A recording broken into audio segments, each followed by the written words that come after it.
3, 2, 1, mise à feu et décollage, destination l'espace. L'aventure spatiale française commence au début des années 60 sous l'impulsion du général de Gaulle. La France devient la 3e puissance spatiale mondiale. Alors pourquoi une politique si ambitieuse dans ce domaine? Gaston Pawlewski, alors ministre chargé des questions spatiales, répond « Pour préserver le rayonnement de notre langue ». Gage de progrès scientifique et d'indépendance technologique, on sait moins que les activités spatiales contribuent à la diffusion internationale de la langue française. Langue scientifique majeure, le français attire encore aujourd'hui des chercheurs et des ingénieurs du monde entier. Silvia Casalino est italienne et ingénieure au CNES, le Centre national d'études spatiales. Pour cette candidate spationaute, le français est aussi une langue de l'espace.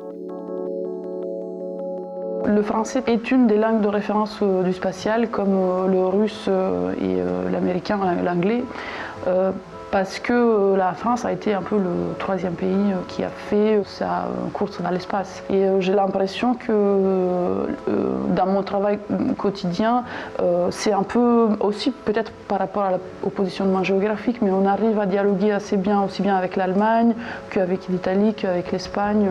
Donc au moins dans le monde de la technologie de l'espace, le français est un peu une pierre angulaire quelque part. Le français en apesanteur? Le CNES le permet chaque année lors de la semaine de la langue française, où sont conviés les francophones du monde entier au travers d'un concours littéraire. Avec une seule règle, utiliser les fameux 10 mots qui accompagnent cet événement dans un texte évoquant l'univers spatial.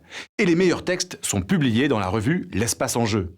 Musique, vidéo, installation, performance, le festival Sidération convoque également chaque année à Paris les imaginaires spatiaux. Littérature, art, poésie? Oui, la langue française permet le dialogue dans l'immensité cosmique. Et comme le dit Jules Verne, ce génial créateur d'univers, il n'y aura peut-être pas toujours de savants, mais il y aura toujours des poètes.